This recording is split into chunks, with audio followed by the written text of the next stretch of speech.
You ain't shit. You ain't even a fucking pig no more. You think that makes me less dangerous? You done fucked up now! We got one!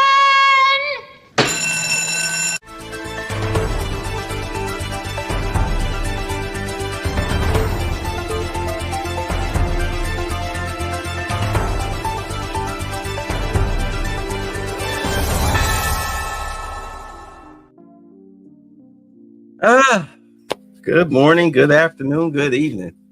Wherever this video finds you, welcome to Ticks.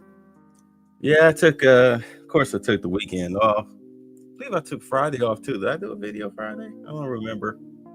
It was really a coin toss as to whether I was going to do a video today.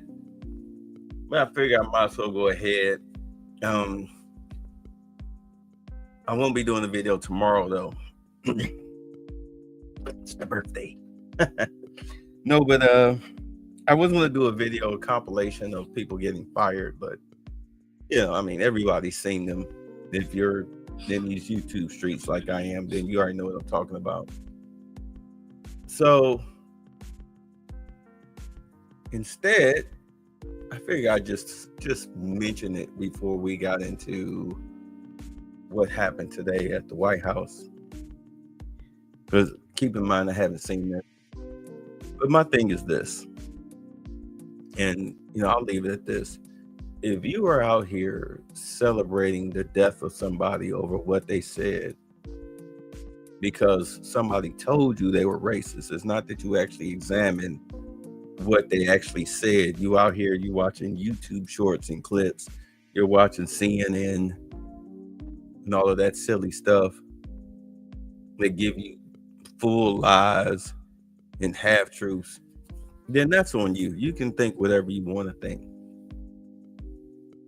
But to be out here celebrating somebody's death over words just because you don't like them, let me tell you something. That could be you. That could be you, especially those of us that make these videos. I remember it wasn't too long ago, and you're all gonna know who I'm talking about, but I'm not putting any names out there because it's not about them, it's about the situation where you've had actually a couple of people that were doxxed. The faceless people that make these videos, especially in black circles, they were doxxed. Their photos were put out there. They've had their family photos put out there. People have posted their address. You've had people get swatted. Do you understand? Cable lines cut.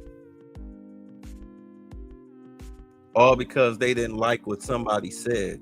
And it wasn't conservatives that were doing this. These were in our circles. Kevin Samuels, I didn't like his tone, so I'm going to celebrate his death. Yeah, you didn't like that, but you're going to turn around and do that for this one?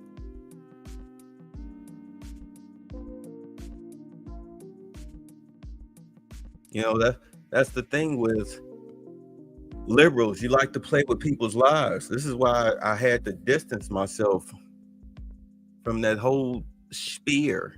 It's not conducive.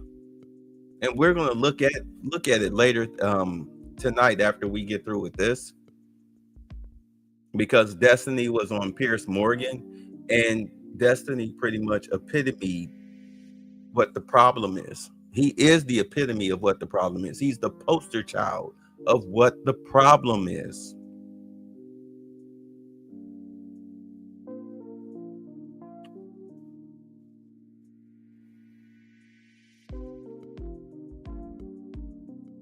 But it could happen to any one of us. Any one of us. You see, people are getting fired by the hundreds, almost over 1,000 something people. Trust me, the number is it's growing. It's steadily growing. Of people losing their jobs for their social media posts. I guess if you think it's okay to celebrate someone's death, murder actually, because somebody didn't like what they said, then what if somebody saw your post and they were able to find you through geotagging and caught you slipping because they didn't like what you posted? Is that okay? What's good for the goose is good for the gander, right? No? Why not? Stupid games get you stupid prizes, does it not?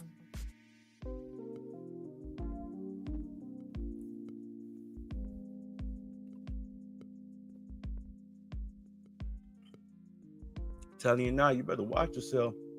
You better watch yourself. You're not ready for that type of smoke.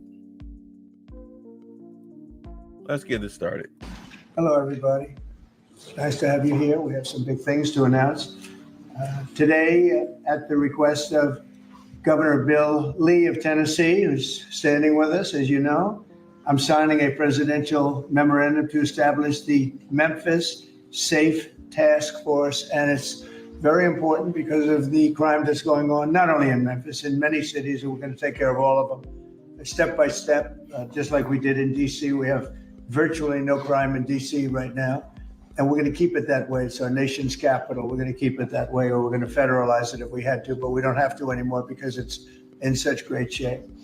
This task force will be a replica of our extraordinarily successful efforts here. And you'll see it's a lot of the same thing, although the numbers here are really something. They're really bad. Now, we did send FBI in about 4 months ago to work, and it brought some of the numbers down, and they did a great job, but we're sending in the big force now. We also sent them into Chicago on a sort of a moderate basis, and we brought down crime a little bit in Chicago, but we're now going to bring it down very big. We're going to be doing Chicago probably next. I was with a great businessman, a man who is involved in all cities through his business. And I say, who do you think should be next after Memphis? And he said, sir, you've got to save Chicago. We're going to wait a little while. But he said, you got to save Chicago. You can't let it go. And I think what it is with Chicago,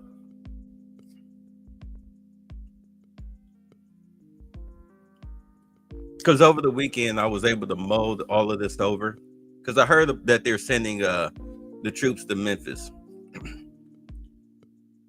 because they have full support of their governor. I mean, you see how the Democrats were crying about, well, what about red states? What about red states? Like the crime isn't in the red states per se, it's in the blue cities. They're not out there in Farmer Bob land doing drive-bys over corn. Okay, they're out there knocking each other over the head for their chewing tobacco.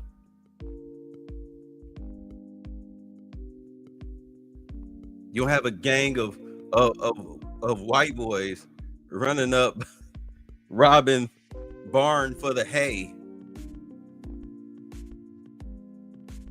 in shiesties, in overalls. Like, that's not what's taking place out there. Like, what are you talking about? But with red states, you have blue cities, and you have permission from the governors. So, of course, they're going to go and take care of Memphis. And I think the reason why they're hitting Memphis first is because you did have a huge surge in applicants for ICE agents. You have enough National Guardsmen. You can move them around, in all honesty. You have enough of them. Especially when you have people who are retired military who like left early, or because there's really no deployment. So then they move into the National Guard. I may be wrong. Like, you know what? Yeah, I'll assist. But you get enough of those ICE agents signed up, ready to go. Because understand, a lot of those people are former law enforcement, former military. And then, of course, you have the average citizen But still, you get them through training.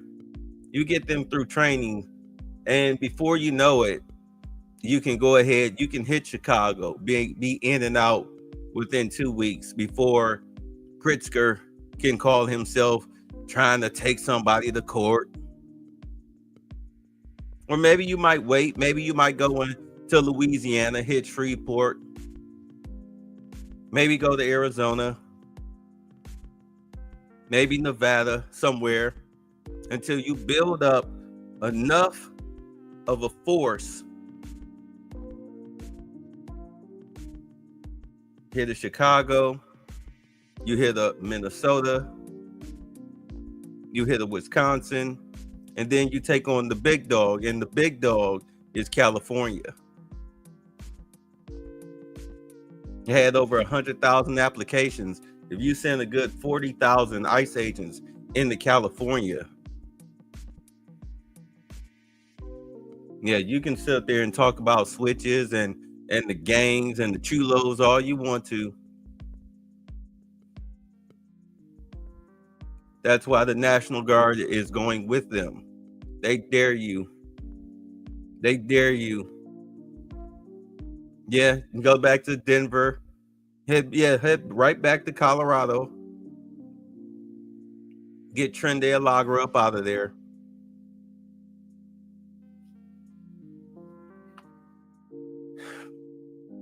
It's a good strategy. This is a very prominent man that everybody knows, and this from another man in Memphis was saying, Bill, he was saying, very interesting, he's on the board of FedEx, and his hotel is about a block away, and he said, when I walked there, I said, I don't want to do this again. I never want to do it again, and they won't let me walk there. They take them in armored vehicles. They take the board members of FedEx in armored vehicles like a block away to the hotel. This shouldn't be the U.S. This shouldn't be the United States of America. The task force will be a replica, as I said, and it's going to be, I think, equally successful. This is a tremendous success we've had in Washington, I can tell you, and everyone knows it. And people in the White House that work here and other people that I know are calling me and thanking me. They're going out to dinners. They're doing things that they haven't done in years. The effort will include the National Guard as well as the FBI, ATF, DEA, ICE, Homeland Security investigations, and the U.S. Marshals, and more along the prosecutors. We're going to have DOJ led by U.S. Attorney for the Western District of Tennessee, who is here or not here? Who's that person here? That person is going to be very busy. So we're going to have U.S. Attorney for the Western District of Tennessee, and most importantly, Pam Bondi's here. She's heading it up, and she's doing an unbelievable job in every respect beyond this. So also worked with some of the members of the team right here on DC, and we're very proud of that effort. We essentially had the crime down to a very low rate in 12 days. And within another 10 days after that, it was so incredible. And it continues at that level, and we're going to continue. We have to, because it's our capital. This team will deploy the full powers of federal law enforcement agencies and enforcement generally to restore public safety and get dangerous career criminals off of our streets. We're going to get them off. In 2024, Memphis had the highest violent crime rate, the highest property crime rate, and the third highest murder rate of any city in the nation. Other than that, they're doing quite well, thank you. A person is 4 times more likely to be murdered in Memphis, Tennessee today than in Mexico City. It's been, and Mexico City is not a cakewalk.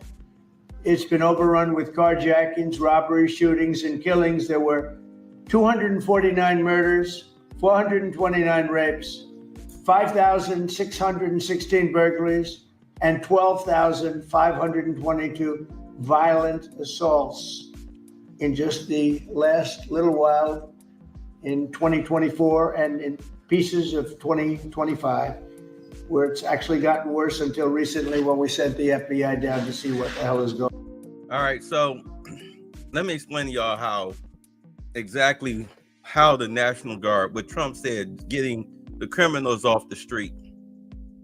Because a lot of people don't understand, well, are they just harassing black folks? Like, no. Like, I mean, it's funny that the first thing you went to was black folks. That's the first thing people go to is black folks. Because as we know, as we talk about, these are the majority of the people who are committing crimes in the inner cities, because we live as black folks. We are the majority in a lot, or near the majority in a lot of these inner cities. So the question is the National Guard going after people with warrants? And the answer is yes, they are. Though it's part of a broader federal law enforcement surge, not a standalone National Guard operation. President Trump's emergency control of Washington, D.C.'s Metropolitan Police Department recently ended, but National Guard troops and federal agents remain deployed through at least November. During this federal intervention, over 2,000 arrests were made, including individuals with outstanding warrants. One example cited by the White House involved a warrant for assault with intent to kill. You understand? So, and I said this back when he was elected. I said the last thing you want to be in 2025 is standing before a judge in Trump's America, because he's not going to be soft on crime. And a lot of people have criminal warrants. Remember all of these people that we saw from 2022, really from 2021, but from 2022 to 2024, especially when I had the Embrace Villainy channel, to the point that I was getting headaches documenting all of the black criminality that I was reporting on. And it's not like I was doing it on purpose. It's just that these were the dominating stories. I could go to any news channel, news station here on YouTube. I can do it right now and pull up all their criminal activity, and 98% of it is us. And you say it's by design, but again, show me Bubba and Skeeter and crew and Shiesties looting department stores. Show me Bubba and Skeeter and company carjacking people, knocking people upside the head, street takeovers. Yeah, there's some cases of Mary Ann in Bethany trying to steal from Walmart. Yeah, I did those too. That's really where a lot of theft, as far as theft videos, that and evictions. But as far as the violent crimes, 98%. But at any rate, a lot of these people who were committing these crimes under Joe Biden were getting these summons to appear, the cashless bail that they were talking about that Trump is revoked. Yeah, you know, you got charged with this. We'll drop it down to this. Here, you signed out. Here's your ticket, your notice to appear. And these people will never appear. Just like the guy that stabbed the little girl, the Ukrainian girl. Promise to appear. Are you kidding me? A promise to appear. And then they turn around and do stuff like this. Well, stuff like that. On a promise to appear. Yeah, all those warrants, all of those promises to appear. Yeah, they're coming to knock. They knocking. They coming for you. Time for you to go behind before the judge, and no, you're not getting out on any type of signature bond.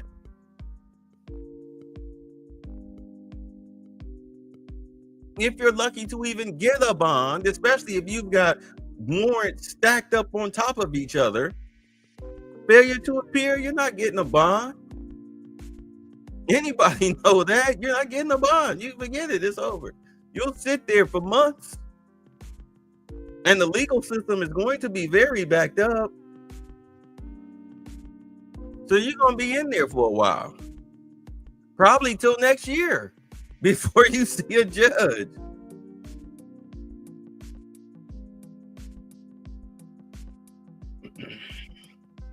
National Guard isn't directly executing warrants. They're supporting federal and local law enforcement like the U.S. Marshal Service and MPD.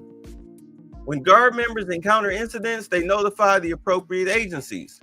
So while they're not the ones making arrests, their presence facilitates them.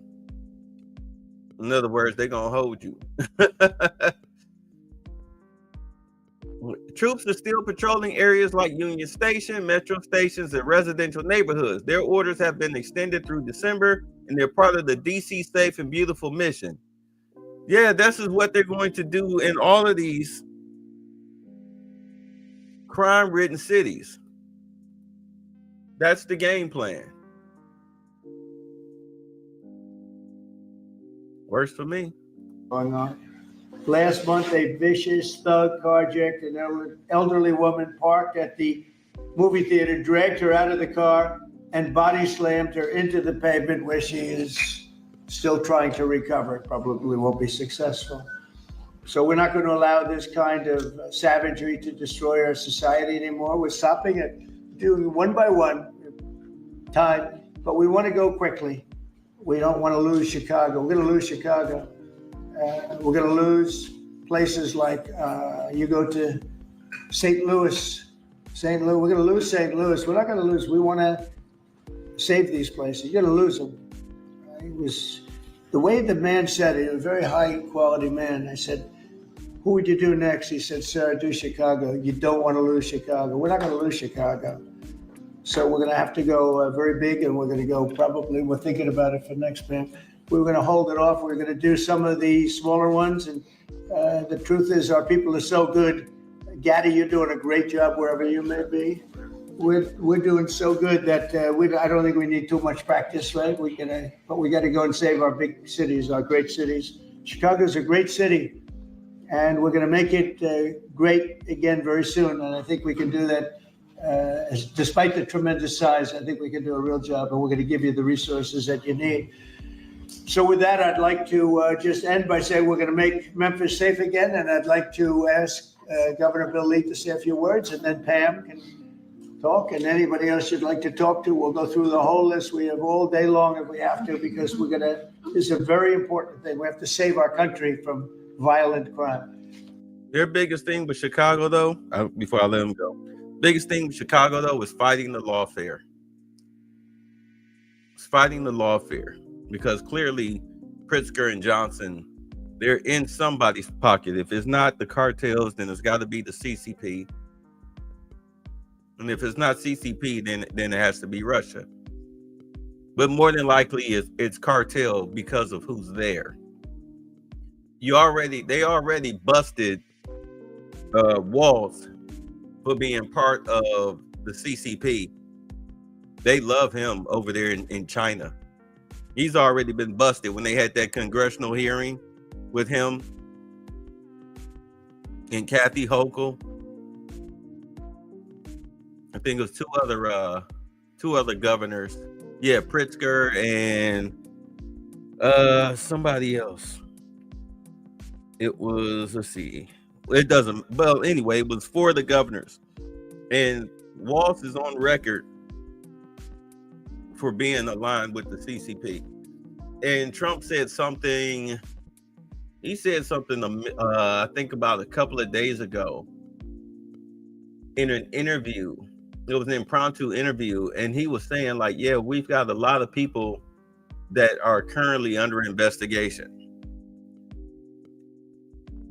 I think the last time I talked about this, I said, instead of running down to tap a couple of bulls, we're going to walk down and get them and tap them all. I think that's the approach that he's taking, but you need to clean out before you go after them. And I know I sound like a broken record with this, but I seriously feel that before you go after them, you have to get rid of the illegals, because the illegals, especially the criminal ones, the ones that are part of the cartels and Tren de Lagra and the Muslims that are part of the Muslim Brotherhood or whatnot, you have to get them out of here. You have to get them out of here, because they're all in cahoots. They're all in cahoots. Because I remember last year in Philadelphia. A black man in Philadelphia is like, yeah, these guys, these illegals, they just standing on the corner like they waiting on orders or something. Like they were posted up like soldiers. So these guys got to go. They got to go first. So, Bill? Yes, please. sir, Mr. President. First of all, thank you. Thank you. Thank you for your commitment for federal resources to the great city of Memphis. And it is a great city. It has a great history Yes. and a great legacy. And we are very hopeful and excited about the prospect of moving that city forward. I've been in office 7 years. I'm tired of crime holding the great city of Memphis back. And I have spoken today with the director of the U.S. Marshals, with the director of the FBI, with General Bondi. We realize that this effort of multi-agencies that will combine the work of the Tennessee Highway Patrol and the local police departments, when we come together, we can make significant change in our city, in the city of Memphis. And that is a powerfully important thing for the state of Tennessee. And I want to say thank you. This will be your proudest moment when we see you in 4 or 5 weeks, maybe sooner. You're going to see numbers that will drop and plummet like you haven't. Just like we did in D.C., they plummeted. Nobody could even believe it. And they're going to plummet. It'll be one of your really proud moments. You've done a good job, too, but this will be maybe your proudest moment. Thank you, sir. Okay, And the director, as the director said, the goal is sustained. Right. Got to keep it. Sustained crime lowering. And that, with this effort, I believe we can get there. We can finally get there for that city. Yep, we're going to have it sustained, long time. And your people are going to get better and better. And your police force has been terrific. They're working with us very much, as you know. Started it, as I said, on a little basis, and we got it down quite a bit. But now we go in for the big march, okay? And Director Patel and his team have done remarkable work so far. As you know, the numbers are great. And this will be one more step in the right direction for Memphis. That's true. Thank you. He's done a very good job. Thank you very much. Pam, please. President Trump, at your directive, we went in, as you all know, to DC and took over the city of DC, working hand in hand with Metro Transit Authority. All of the agencies represented here today got over 2,000 violent offenders, got over 200 guns off the streets of DC, and DC is safe again. And now, Governor, working with you and working with our 2 U.S. senators and all of our agencies working hand in hand, we're going to do everything we can to make Memphis safe again. That was President Trump's directive to us, and it's easy to do when you're working with such great leaders. And Secretary Noem, you have been instrumental in this, and Director Patel has already been into Memphis and gotten so many violent offenders and guns off the street, and that's what started it. And working, Stephen and Deputy Attorney General Todd Blanche, thank you. We've all been going nonstop, working hand in hand together, and Gadi Serralta, Terry Cole, and Director Driscoll of ATF wearing 2 hats, and Pete Hegseth with the National Guard, all working hand in hand and being out there for a month. You can't tell who's with what agency, but for the T-shirt they're wearing, because everyone's working hand in hand, and that's why we've been so successful. We're going to do that in Memphis, and we're going to get crime off the streets. That's great. Thank you, Pam. Thanks, President. Christy, go ahead. Mr. President, Memphis has a high number of trafficking, significant human traffickers, child exploitation, drug trafficking. The local gangs there are extremely dangerous. And I'm so excited that you're going in there to work with not just the governor and willing local leaders, but also our attorney general and all the leaders that are standing here today to help protect our children. So what's going to change dramatically is the families' lives that live there. And it's only going to happen because of you, because you're coming in. What has started there, you're going to put on steroids. The networks that you're going to uncover across this country, because of the work that's going to happen in Memphis, we're going to see every city get safer, because we're going to see those ties to other criminals that we're going to get out of the country. So we're a nation of laws. And sir, thank you for caring about every single city. Thank you, Christy. Really nice. And what makes it to me so exciting is the success we had here so quickly. And, you know, we've taken close to 1,500 people out of DC. But when I saw the result happen so quickly, and so many people are so thankful, and people that you pass them every day and they're fine, all of a sudden they're thanking me so profusely. It was so exciting what's happened, and continues to be what happened in DC.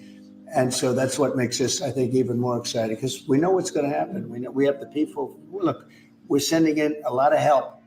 These cities have been taken over for years, and the last 4 years under Biden, what's happened is just a disgrace. So it really has, what the success we've had here has made it to me much more exciting, because I think we're going to have proportionally. I mean, you have cases where it's even worse. I have some people, we have some people quoted today that we took out of papers.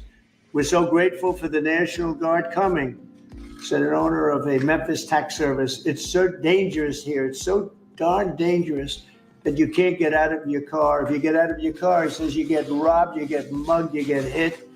You can't go to the market or a service station. So yeah, I want to see crime stop, and I want to see the National Guard come in right away if that's what's necessary. There's a need. Here's another one from a director of a Memphis-based crime prevention organization. There's a need for more boots on the ground. You have to get them done fast before we totally lose it. They're going to lose it all. I got 2 guns put in my face, said another, within 5 minutes at 2 different locations. He said, I got a gun put in my face. Then I went someplace else, had another gun put in my face. I was scared. It never happened to me. I've never seen anything like it. Here's another one. I honestly thought he was going to kill me, said a 60-year-old Memphis carjacking victim. A man walked up, give me your car. You got 5 seconds to get out or you're dead. This is what we have in this page after page of the same kind of thing. Cash, would you say a few words, please? Thank you, Mr. President.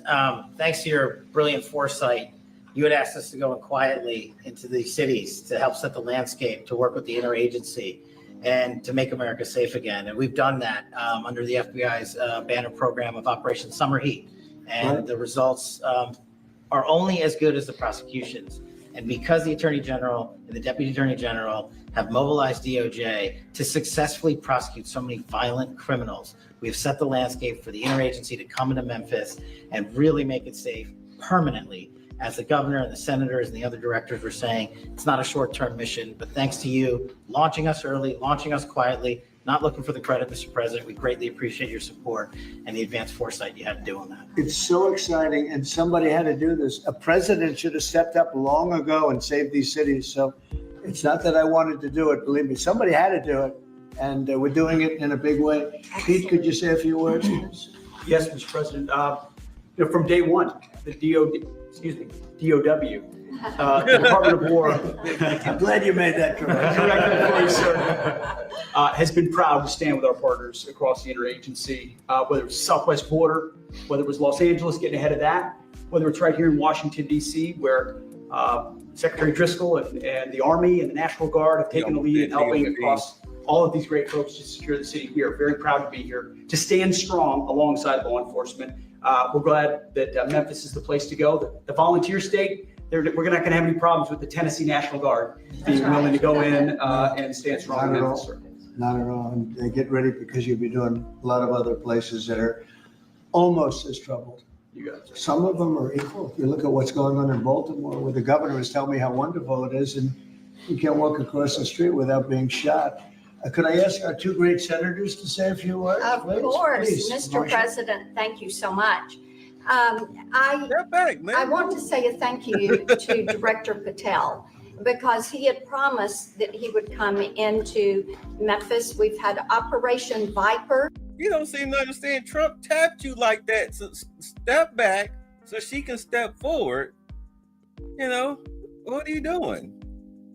Like, you're shadowing her. She's oh my God. Etiquette and decorum. Come on, let's get with it. There this summer. There have been over 500 arrests. There are over 100 indictments. And Memphis had the best stats they have had in years this past August. Last month, it was the best August they have had. It's because of the work that's been done. And now to have a new phase of this enforcement for Memphis, where we are going to have all of these agencies working as a team, as the governor said, making certain that this is a long-term effort to make Memphis safe again. Mr. President, we are so grateful and we thank you. Thank you. Yeah, thanks, Mr. President. And this is an issue that's plagued Memphis since I was a boy, Mr. President. And it's time that we addressed it. And I appreciate your leadership allowing us to do that. And the team that you've assembled here. By the way, y'all remember Memphis is where Tyre Nichols was murdered by those 4 black officers. One of them turned state's evidence, but the other 3, like, okay, so just a refresher, because people misreported on this. Those officers were they were tried and convicted in federal court for what they did to Tyre Nichols, but they weren't sentenced yet. They haven't been sentenced yet. Then they were sent down to the state level, because they were prosecuted at both the state and federal level. The state dropped the charges because the state didn't want to get in the way of the federal case. All right, they was like, you know what, no, we're going to drop all the charges because you are already found guilty in federal court, and we know you're going to do the majority of your time. All right, you're going to do the majority of your time in federal prison. In state prison, we can sentence you to like 40 years. Then your lawyer will appeal it, get it knocked down to 12, and then you'll be looking at getting paroled in about 4 to 6. Where in federal prison, if they give you 20, you're doing 19 years, 360 days. And maybe we'll think about it. We'll think about the other 5. You know, federal does not play. So that's what happened with them. That's what happened with those black cops that murdered Tyre Nichols out there in Memphis. But it's going to help us deliver the most fundamental responsibility of our government, and that's public safety. This shouldn't be a partisan issue. This should be something that is our primary goal. Matter of fact, and certainly I hope to see Memphis become the safest city in America. And thanks for the effort of all of your team here to make certain that happens. Thank you, Governor Lee. And I want to say thanks to the Memphis Police Department and the Sheriff's Department there too, who have all worked closely to bring this together. I look forward to tremendous results. And I want to thank the FBI for the last 4 or 5 months, because they have brought down the numbers quite a bit. Chicago here and a couple of other places that we can talk about later if anybody wants to. Could I ask you to, Terry Gaddy, say a couple of words? All right, so I had to look it up. So I asked, were the cops who murdered Tyre Nichols sentenced in federal court? Not yet. All right, not yet. They so it says here their sentencing has been delayed due to a new trial being ordered. So, all right, so they say in October 2024, these are the federal convictions. The 3 officers, Demetrius Haley, Thaddeus Bean, and Justin Smith, were convicted of federal felonies, including obstruction of justice through witness tampering, civil rights violations in Haley's case. Let's see, 2 others, Emmett Martin III and Desmond Mills Jr. pleaded guilty and cooperated with prosecutors. I think Desmond Mills Jr., no, it was Emmett Martin, the big guy. He was like, I didn't kill that man when he was walking out of court. Yeah, he turned state's evidence real quick. So apparently in August of this year, federal judge vacated the convictions and ordered a new trial due to concerns about bias from the original judge, Mark Norris, who made inflammatory comments suggesting gang involvement. The new trial date hasn't been set yet, but the hearing is scheduled for September 25th, 2025. That's in 10 days. Oh my God. Oh my God. Are they sure they want to go? Are they sure? Bruh. Are you sure you want to go back in front of a federal judge under the Trump administration? In May 2025, Haley, Bean, and Smith were acquitted of all state charges, including second-degree murder. So while they were convicted in federal court, those convictions are currently vacated pending a new trial. The legal process is still unfolding, and no federal sentencing has taken place yet. That's what's going on there. So they want, trust me, they want them, everybody wants them to be charged in federal court because again, the penalties are much more severe, and there's very little chance you're getting out on parole. But you really did lead the charge here, and you've done such a great job. Please. Mr. President, thank you for always supporting law enforcement. I think the major difference here in Washington, D.C. has been your support for law enforcement, has been empowering the men and women that are on the street working every single day. And I look forward to not only going to Memphis, but other places in Tennessee as well. And I think you'll hear from us real soon, Mr. President. Thank you for your support, sir. We have plenty of places. Yes, sir, we do. You know the country very well. That's great. Thank you, Terry. Please, Mr. Ken. President, I just want to say that we're honored once again to lead the charge with the United States Marshal Service, leading and joining 22 other federal agencies. I can say that today we spoke with over 30 of the local agencies, letting them know what to expect, giving them the template that we've done here in DC. So they know what to expect. They're extremely excited. I think everyone is going to be well receiving the law enforcement surge that we're about to take to Memphis. Thank you. Great job. Thank you. And I'm going to ask one of the best lawyers in the country. He is one of the best. Todd, say a few words. He is a great lawyer. Thank you, Mr. President. Yeah, look, I think it's been said for the past 15 minutes, the president ran on making this country safe again. And we do not make this country safe again unless we go into our cities where there's the most violent among us and go street by street and block by block and arrest the men and women in this country that are destroying cities and communities for the rest of us. And so what we plan on doing, as the governor said and the senator just said, this has been a problem in Memphis for a long time. We plan on delivering Memphis back to the citizens that are there to raise their families, to go to church, to be in their communities. That's our goal, and that's what we plan on doing, whether it takes 2 weeks or 2 years. That's what we're going to do. Thanks, Todd.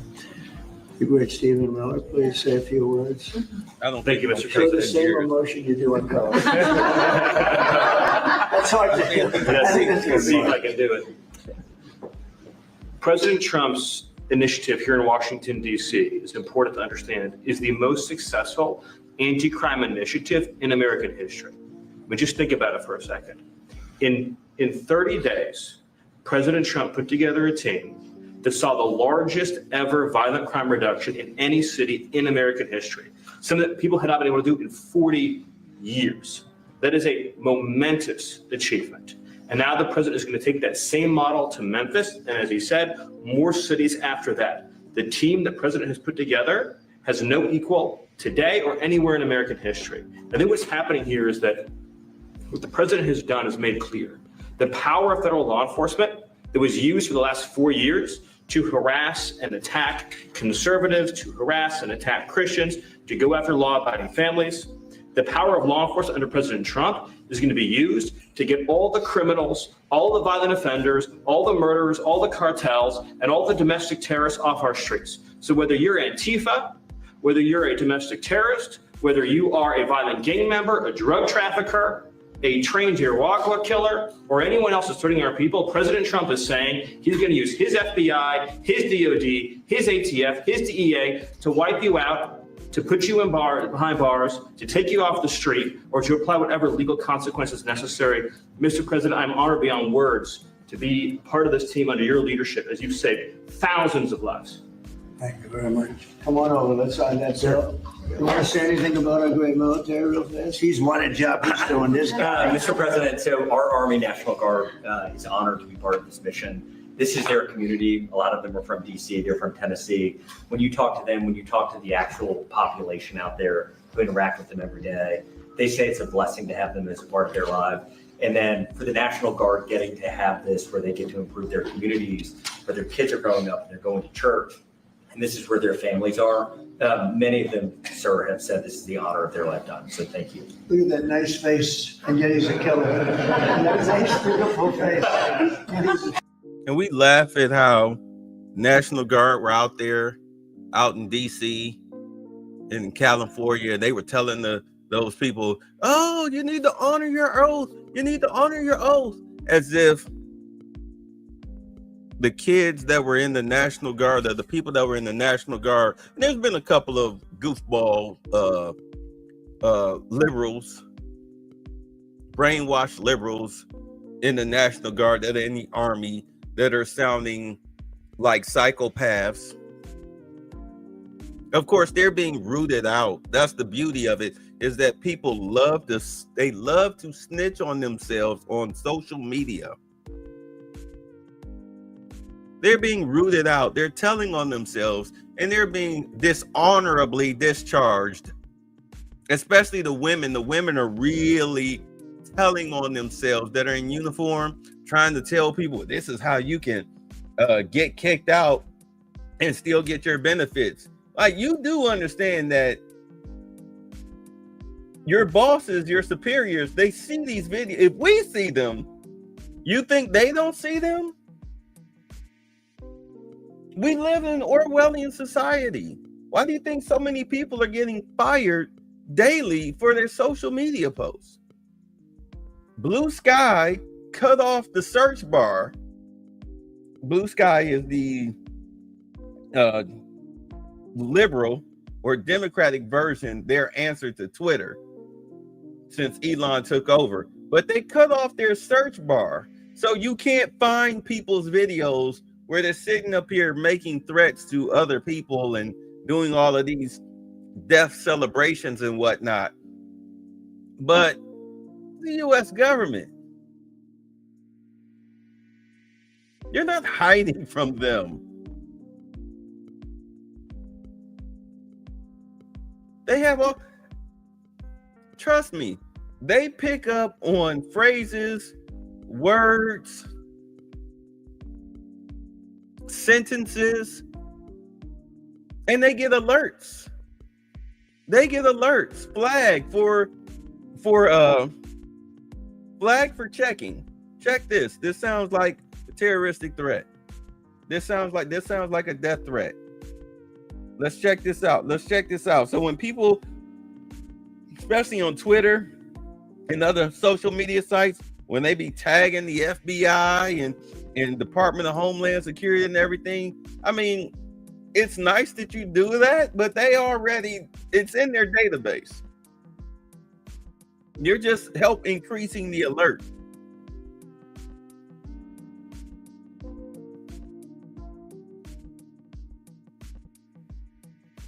Total killer. I don't know how you do it.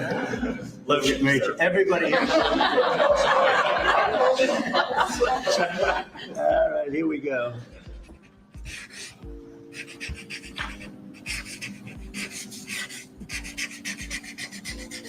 But it's like the crime bill went up.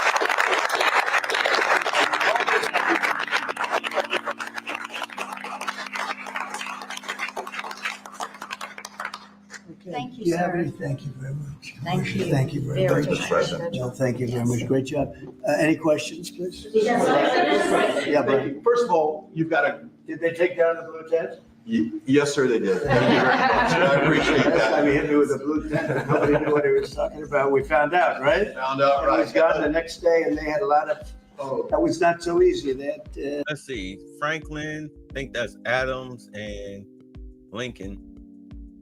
But of course, the favorite part, the question and answer period. Gotta love it. that's a violent radical left group. Okay, go I ahead. got peppered with a lot of comments for doing that. They still have their First Amendment right, though. They still have Yeah, their- well, I'm not. You've got an amazing team behind you. You've done an awesome job for DC. Thank I want to get ahead of a story that I think might come out. You pushed out an email earlier today, really showing dozens and dozens of local media in Memphis, highlighting all the violent crime in that city. So they have no problem reporting the crime, but when you show up to solve it, they're going to run around town looking for that one person that says, we don't want Donald Trump in our city. What can you say to the media there in Memphis, Tennessee, to help let them know the people want you there in their city? Well, Before he even answer, I can already tell you, because I've already seen the videos. They've already done it. And it's coming from the mayor and his stooges. And of course, the quote unquote crime prevention people that, they take government money in the front door and the majority of it go out the back. And then the rest is their salary under the guise of administration fees. But yet,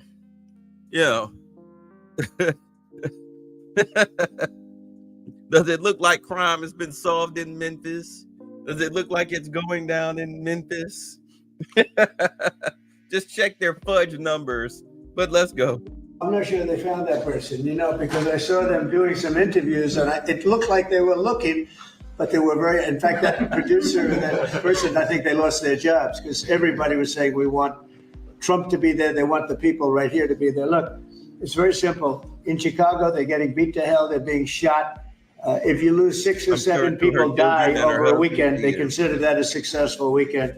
And when you consider that a successful weekend, that's pretty bad. I had the president of Poland here a few days ago, and we had a news conference. Many of you were here. And I made this statement. I said, we're very happy to announce that it's been over 2 weeks since anybody's been killed in D.C. And he looked at me like, is that supposed to be good? He's looking like, what kind of a place is this? And now it's been a long time. But and as I was saying it, I said, I'm not sure if that sounds good to somebody. It sounded great to you, but it doesn't sound good to somebody from a country where they don't have violent crime like we have. But now it's a long time since that's happened. We went for years where at least one person was killed. Now you're not seeing it all. It's like the border. Millions of people a year ago, millions of people poured into our country. In the last 3 months, there have been 0, as reported by largely Democrats, actually. The border is secure. The country is secure. We've got the hottest country anywhere in the world. And I'll tell you, a year ago, we were a country in tremendous trouble, probably a dead country if it continued.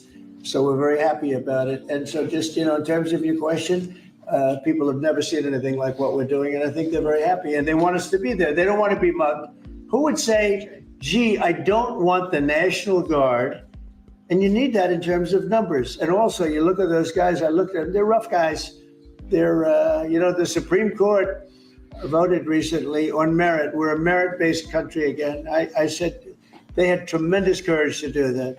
We're a merit-based country again. When I looked at the people that were patrolling the streets for the National Guard and for others, I could see we're merit-based. They were rough-looking, they were tough-looking, and they love our country. So that's where we are, Brian. Thank you. Thank you very much. Yeah, please. Yes. Given with all the that's going on with Charlie Kirk's assassination and the left wing, a lot of left wing violence going on, do you have plans? And actually, this is a great opportunity with all these people. Do you plan on designating Antifa finally a domestic terror organization? Please say yes. Well, it's something I would do. Yeah, if I have support from the people back here, I think we'd start with Pam. I think, but I would, if you give me, I would do that 100%, and others also, by the way. But Antifa is terrible. Are there other groups that you can think of? There are other groups. Yeah, there are other groups. We have some pretty radical groups, and they got away with murder. And also, I've been speaking to the Attorney General about bringing RICO against some of the people that you've been reading about that have been putting up millions and millions of dollars for agitation. These aren't protests. These are crimes, what they're doing, where they're throwing bricks at cars of ICE and Border Patrol. And they come in with a beautiful new car. They're so proud. It's Border Patrol, ICE, it's got whatever it is. And they're throwing rocks at it. And after 50 yards, it looks like an old beat up vehicle. It was just brand new. It was just bought for the purposes. And they don't have to take that anymore. I let it be known. We'll take responsibility. They don't have to take it anymore. And they don't want to take it. They were told by a past administration, it became almost a culture. If somebody throws a rock at you, do nothing. If somebody spits in your face, do nothing. And I say, when they spit, you hit. Do whatever you want. You do whatever the hell you want. I watched it so sick it made me. For 4 years, I had to sit home and watch people screaming at policemen and spitting in their face, and they weren't able to do anything. They just had a grin and bear it. They're standing up like a piece of steel. And a woman, in many cases, women, you can see they're professional agitators. I had one the other night. I had 4 the other night, all in one group, total phonies. I started to scream when I got into a restaurant, something with Palestine. And I said, well, I'm doing a great job for peace in the Middle East. I should get lots of awards for that, right? With the Abraham Accords and everything else. But a woman just stood up and started screaming.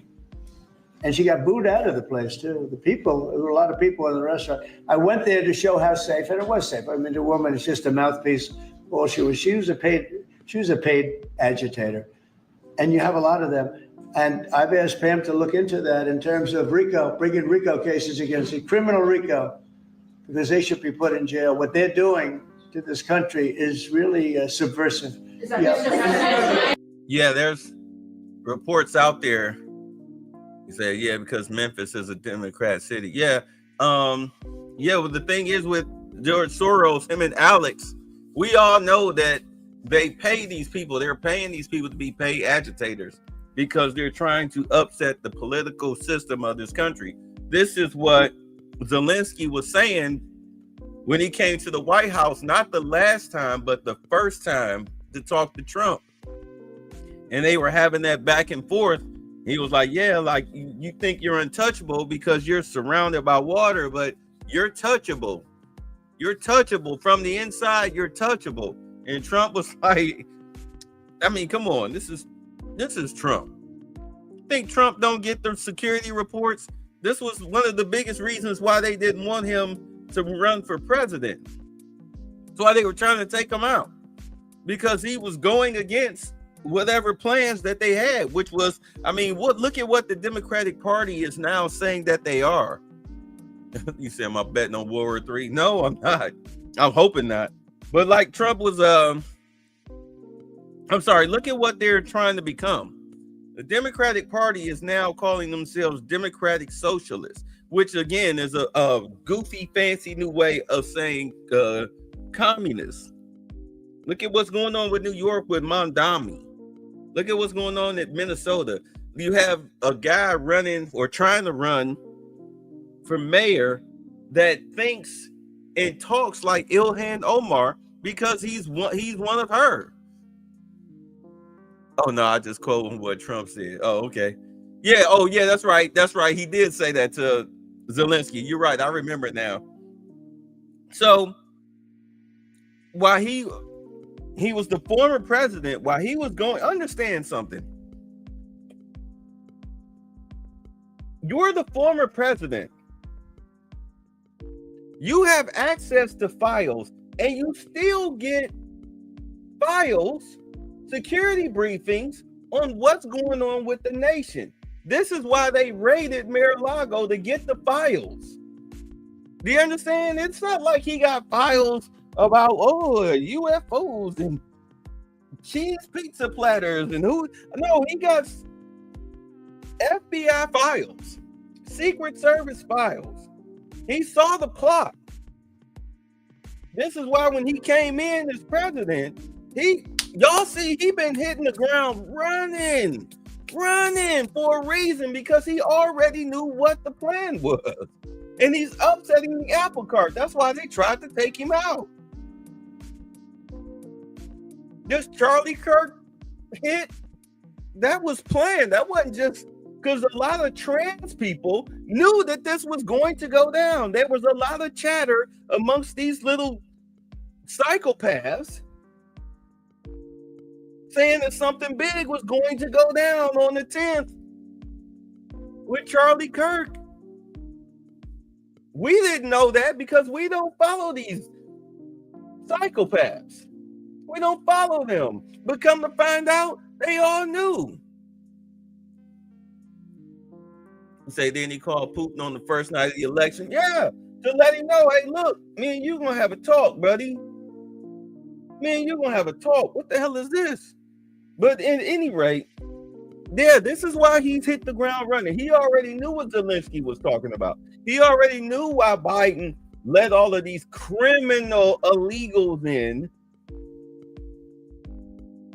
They were masked by all of the other regular people who, I just want to come here and cut the bushes and trim the hedges and wash the dishes, sir, senor. Yeah, they were masked coming in with these people. They were the cover. They were the cover.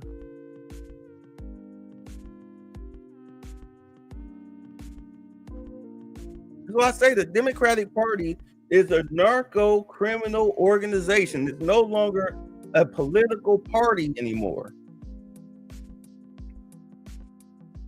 This was a planned hit on Charlie Kirk, just like it was a planned hit on Donald Trump. We all remember what happened. The freaking Secret Service agents were standing there on the long gun. They turned it towards the guy that had the rifle. And they didn't take him out until after he fired his shot. Then they took him out. They knew he was on that roof. Why do you think we can't get any information on him?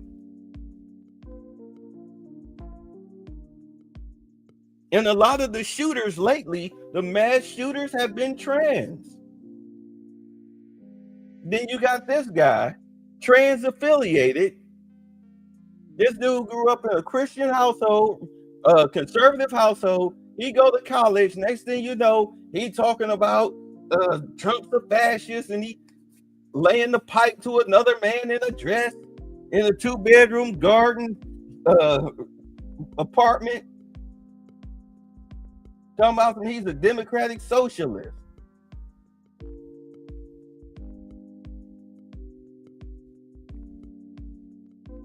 It's ridiculous.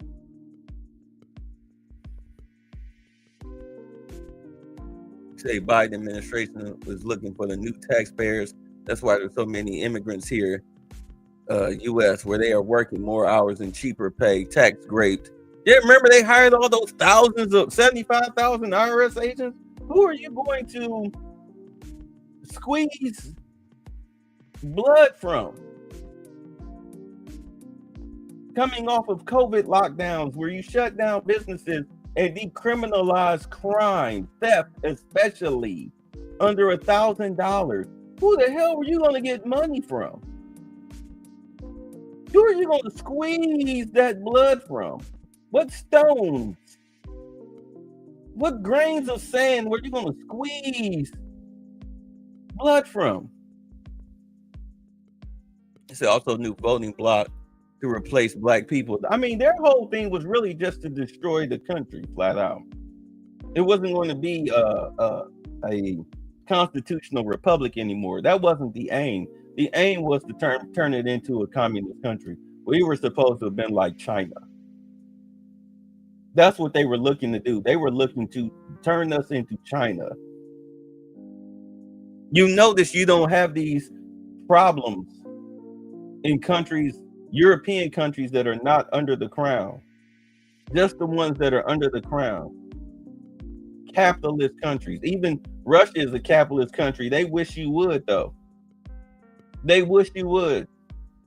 They wish you would. They wish you would.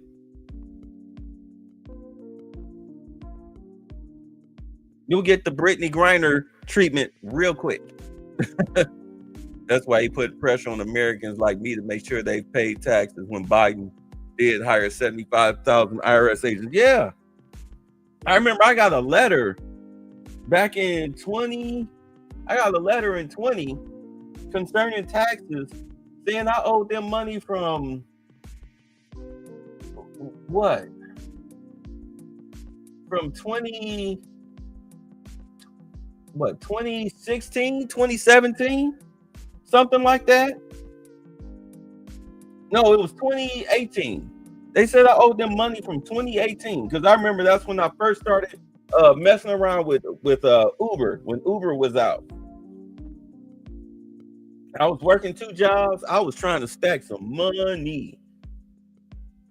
Had somebody put me on the Uber. Well, dude, drive Uber. I make this much, $1,200, $1,400 a week. I was like, you know what?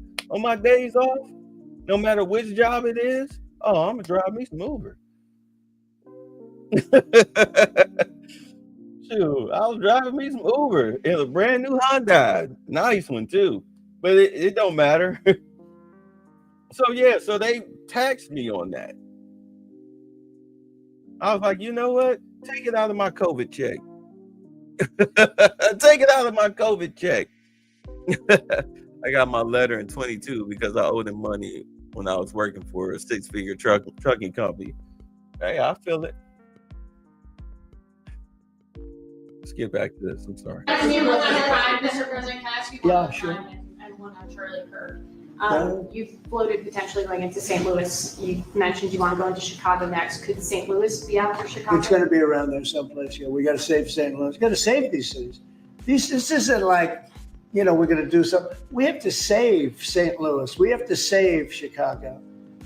I know all about Chicago. I have a great, beautiful building. I'm so proud of it.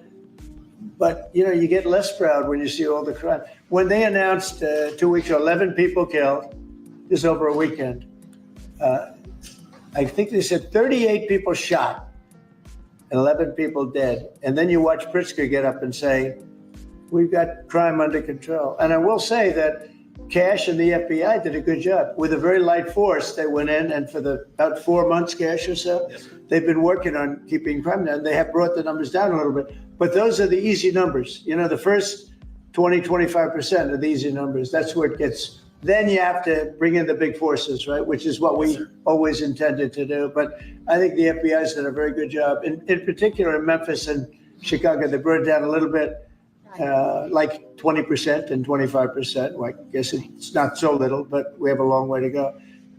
We think Chicago is going to be next, and we'll get to St. Louis also. And on Charlie Kirk's assassination. And New Orleans, we want to get to, too.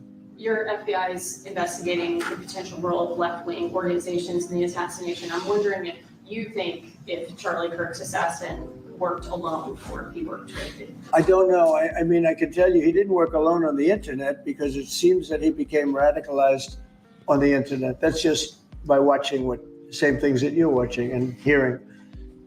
It looks like he became radicalized over the internet.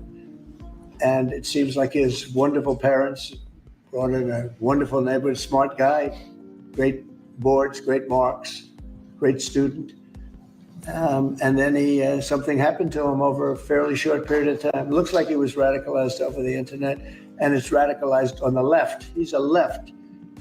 A lot of problems with the left, and they get protected, and they shouldn't be protected. But as you understand, I think very well from the tone of your question. Thank you very much. On Venezuela, on Israel. First on Venezuela, what can you tell us about this Venezuelan boat that was taken out? And do you plan to provide proof that these were narco terrorists who were on their way to the U.S.? Well, we have proof. All you have to do is look at the cargo that was like it's spattered all over the ocean. Big bags of cocaine and fentanyl all over the place. And it was, plus we have recorded evidence that they were leaving. We've recorded them. It was very careful because we know you people would be after us. We're very careful. The military has been amazing.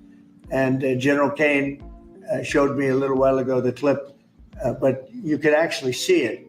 But you don't have to see it because we have recorded proof and evidence. We know what time they were leaving, when they were leaving, what they had, and all of the other things that you'd like to have.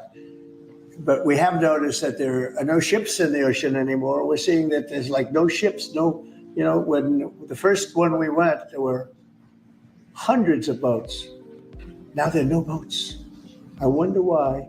Meaning no drugs are coming across, probably stopping some fishermen too. I mean, to be honest, if I were a fisherman, I wouldn't want to go fishing. Just a nice, let's take a little trip, because I'd say, man, maybe they think I have drugs downstairs. I don't want that.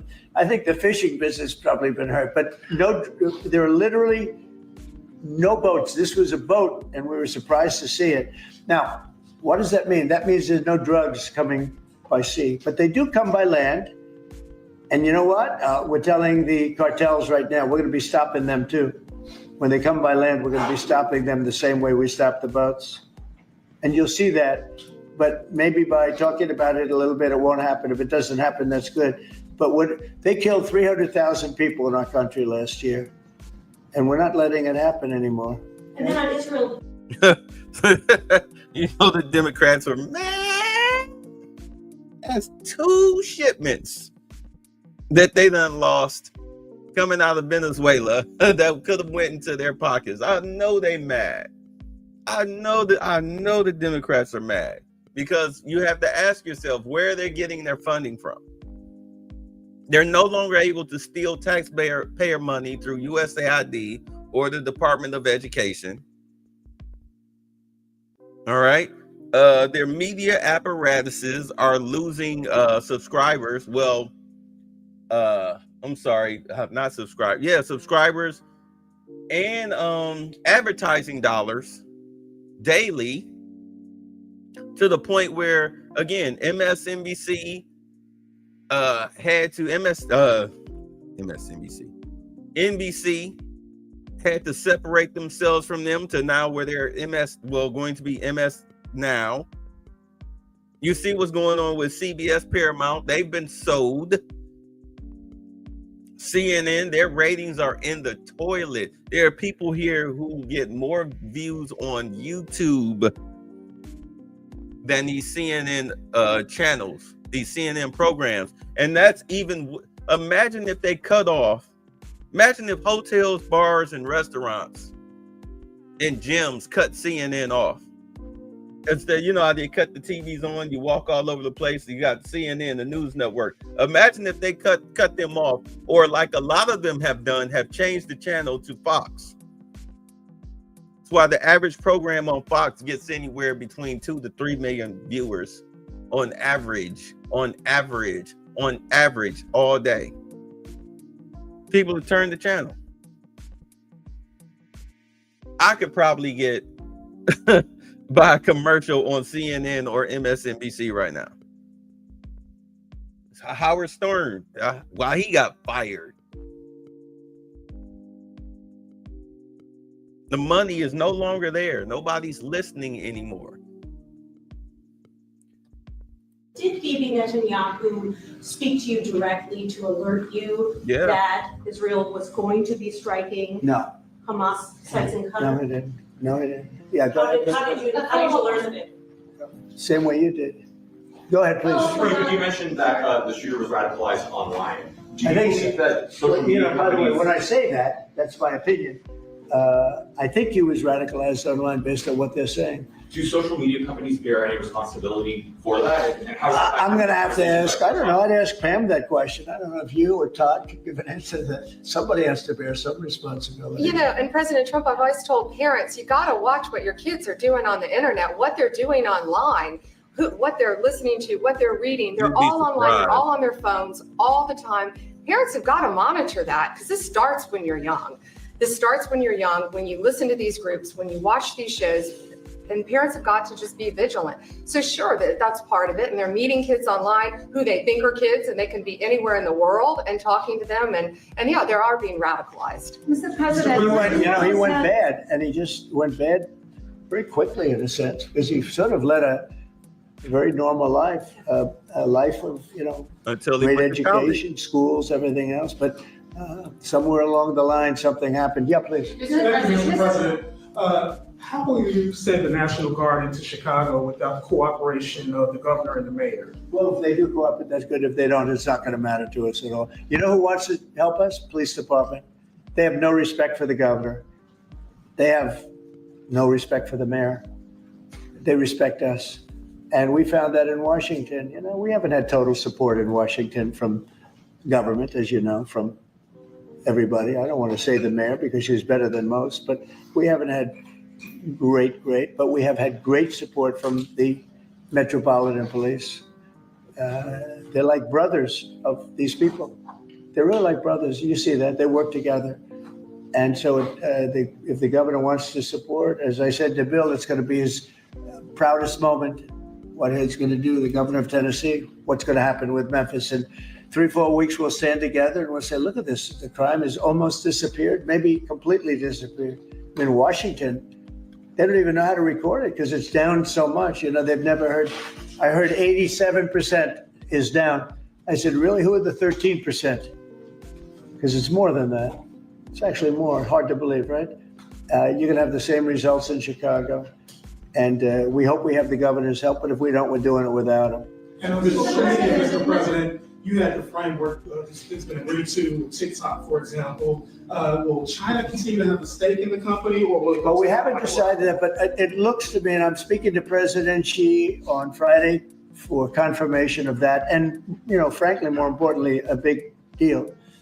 And we've had very good meetings. As you know, we were in Europe. Our people, Scott Bessent and Jameson Greer, and others, and it was a very big meeting with China. And, you know, they're treating us with respect. We treat them with respect too. But it was very successful. And on top of it, we have what could be a very good deal. Don't forget, I've had more people say, could you try and keep TikTok alive? I use TikTok. I mean, I have to admit it in the election, and look how I did with youth. No Republicans come close. I blew everyone away. You know, if you look back not so long ago, Romney, he got like 7% of the youth. I got like 8 times that amount. I got tremendous numbers of youth. By the way, I want to say, Charlie helped me. And Charlie was the one, get on TikTok. He used to say to me, get on TikTok. Charlie was unbelievable. So probably, and I did. I had somebody named TikTok Jack.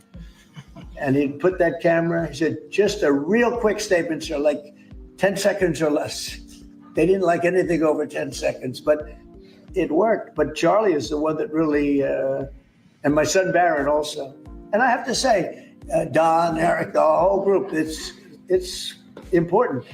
And it can maybe even bring us closer to China. We had a very good meeting with China. I was surprised. I didn't expect it to that extent. And I'm going to speak again with President Xi on Friday. And, you know, I think that'll confirm things up. All right.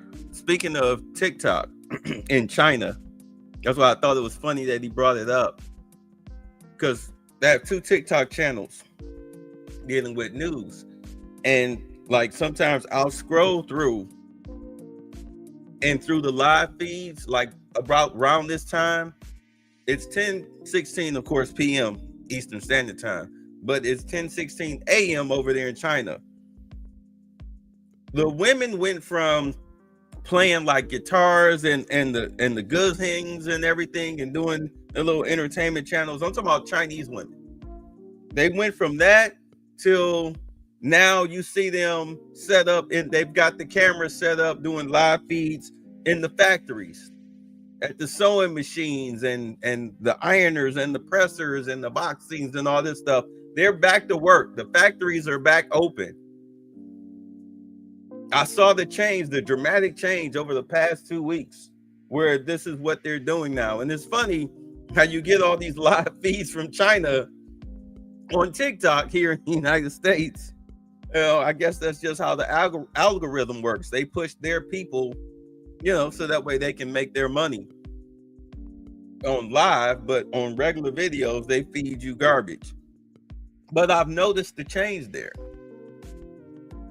There was something else that he brought up. Let me see here. Hold on. Where are we? 3652. Let me see here. We'll get to St. Louis also. And on Charlie Kirk's assassination. And New Orleans. That was taken out. And do you plan to provide proof that these were narco-terrorists who were on their way to the U.S.? Well, we have proof. All you have to do is look at, when they come by land, we're going to be stopping them. Now, what they're doing online, what they're listening to, what they're reading. They respect us. And The president. it's online based on what they're saying. Do social media companies bear any responsibility for that? And how does that I'm going to have to ask, I don't know, I'd ask Pam that question. I don't know. So, and I'll bet that. There it is, the social media question.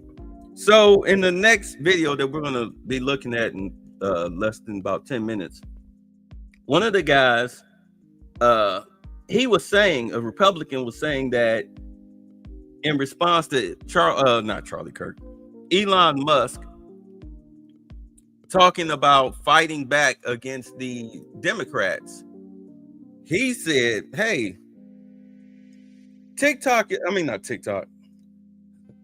Twitter has become a cesspool. You need to clean up Twitter. You bought it for a reason. And I get it. You wanted people to have free speech. But the speech that you're letting be free is coming. It's a lot of violent rhetoric coming from the left. And you can see these posts.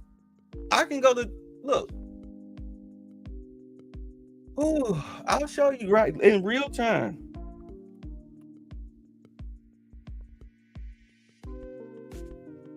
I'll show you in real time. You'll be like, wow, like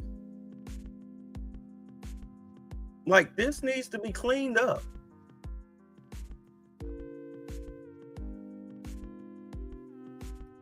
See, you got Don Lemon disgustingly claims MAGA doesn't really care about Charlie Kirk, just clicks. He also mocks MAGA for crying on camera over his assassination. And of course,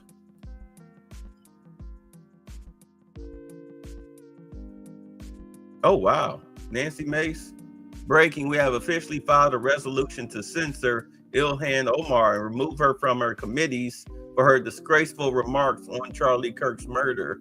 Wow, that's interesting.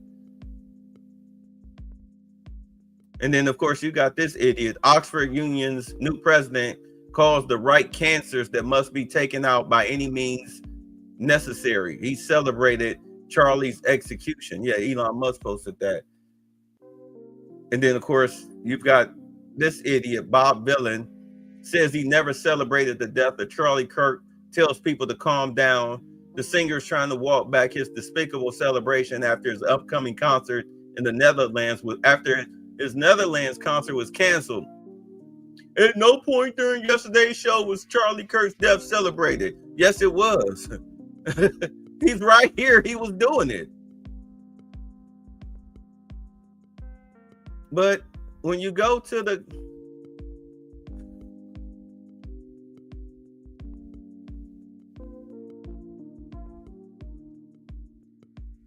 let's see here. When you go to their comment section, let me see here.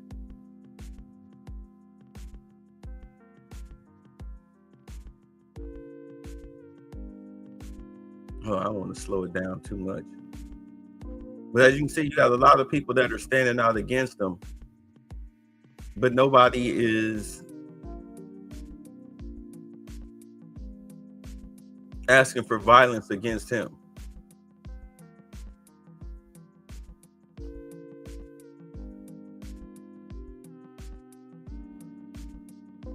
They're condemning his words, but nobody wants him to die. Let's go back to the home. Let's see here.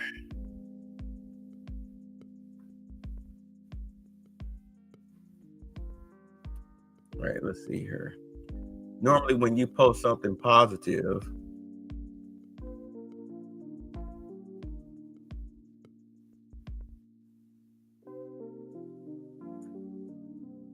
all right, I don't want to slow it down too much. But this is what you get. This is what a lot of people on the right are posting in support of Kirk and condemning the people who are against it.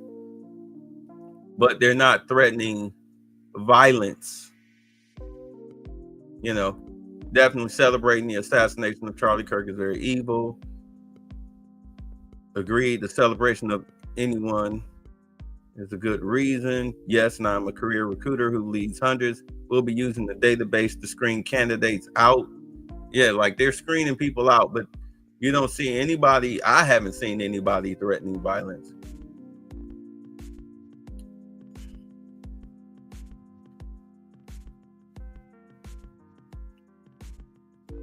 Oh, all right, I'm slowing down the show.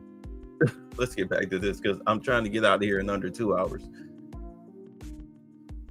But yeah, they definitely he needs to clean Twitter up from left-wing extremists who are out here like celebrating Charlie Kirk's murder. You know, call it what you want to. I'm trying not to get too screened by YouTube. I'm in enough hot water with them. But he needs to start screening that stuff out. He needs to start screening that stuff out. And there are a lot of videos like when he got taken out, there were a lot of videos and reposts of the moment of impact. In all honesty, those should have came with those censorship buttons that you see on Instagram and Facebook, where it's violent or graphic content, where that way you can choose to watch it. You know, you click on it. TikTok does the same thing. You choose to watch it instead of it just openly popping up on your feed like that. But under those videos, there was a lot of people talking mess. Woo, I don't want to necessarily get into it, but yeah, these social media sites do need to clean up a lot of the violent rhetoric and start censoring some of these violent videos, Twitter especially, because it's a little out of hand. You're doing too much sensationalism in order to attract viewers. And one of them, I'll move on. But one of the things the guy said is that he thinks social media sites, there should be no more anonymity. From now on, he says that it should be a law where if you want to set up an account, you need to take a photo of your ID. You need to upload your ID. You need to verify who you are behind this account. You need to verify who you are behind the account. So that way, when you go on and you have this little fake account, your troll account, and you say all of this crazy stuff, they know exactly who you are and where you are. You may not be there exactly, but trust me, bro, they can find you. That stadium is going to be pretty packed, maybe completely packed. It's going to be big, but I'm going to be at the stadium, and I guess I'll say a few words. I don't know, but I guess I will. But I knew him very well. He was an amazing guy. He was all about young people, getting them started right. And he was like a magnet for young people. They just attracted to him. He loved them, and they attracted to him. His wife is a tremendous person, by the way. He always had great respect for his wife. He got married. I didn't know he was getting married. I heard he got married, and he loved her. Tell you, he really loved her. She loved him, and I think she'll have something to do with keeping that whole thing going. Turning Point it became a very big deal, and I heard they had like 38,000. So he wanted to get it up to 20,000 chapters. That's a lot. That would have been a lifetime's work. I heard that over the last 4 days, you have 38,000 people 38,000 chapters at colleges, schools, other places. Numbers that, nobody's ever heard of numbers like that. So I think Turning Point could be, through what happened, this horrible act, it could be maybe bigger than it could have ever been had he been there. And I will say this, he'd be very happy if he saw what was going on. And there's some very good people, because I speak at Turning Point quite a bit. And Charlie would call me up. So the last time I spoke to him, he said, sir, and I think it was Phoenix, sir, could you get to Phoenix? This was like in a day. I said, Charlie, I'm the president of the United States. You're calling, asking me if I could speak tomorrow in Phoenix. You can't do that to me, Charlie. But usually I ended up going. He was great. He was a great guy, and he didn't deserve this. He didn't deserve this, believe me. Ilhan Omar, after his assassination, called Charlie Kirk a reprehensible human being. Should be stripped of her committee assignments. I would say, I think she's a disgraceful person. I think she's a disgraceful person, a loser. It's amazing. Keep in mind, though, this is what they call Trump's violent rhetoric, and it's coming from both sides. This is what they say is coming from both sides. I know it's people from her area, maybe of the world. I don't know. They got here and they vote her in. It's hard to believe, but I think she's a disgusting person. One more question, if I could. A lot of these, in recent of these kind of trans shooters that we've seen over the last couple incidents, this flag right here is up and down 14th Street. This is what would be a trans flag. A lot of people are very threatened by this flag. It means a lot of different negative things to people, violence. Would you be opposed to taking this flag down up and down the streets of DC? Well, I wouldn't be. Then they'll sue and they'll get freedom of speech stuff, so that'll happen. But I would have no problem with it. I will say, and Steve might just mention this, Todd, you might mention it too, because we're putting out an order. Freedom of speech means you can burn the American flag, which I think is horrible. But I noticed something over the last little while. As you do this, you start noticing things that you wouldn't normally think. It really causes unrest and violence when they burn American flag. So the American flag, I wanted anybody burns the American flag, go to jail based on freedom of speech, goes to jail immediately. But the freedom of speech protected them, right? And so, that's been argued a couple of times. And it's one of those things. But you know what? Hasn't been argued, and we're going to be arguing it, I think, very soon. And that's the violence. They incite violence. So I saw it just yesterday, they burned the American flag, and people that were there were fine. And all of a sudden, they're going crazy, and there's fist fights. It wasn't in Memphis either. But I will say, it incites violence. And I think you just do the exact same thing. Don't use freedom of speech. Use the incitement of violence. I mean, it's really, you got to see, these people were going at it. And, you could burn other things and people just sit there, they fall asleep. You burn the American flag and you're on both sides. But the level of violence I saw this flag burning cause was incredible. It was an incitement. So I hope you guys are going to be able to do that, Pam, right? Well, there's also groups called Trans-Tifa. So perhaps if you can label them a domestic terrorist group, and in all reality, you could take that flag down because it would represent the Trans-Tifa. Well, I think you probably could. Again, you'll be sued, and it's okay. I've been sued before a couple of times. You may have seen. Anyway.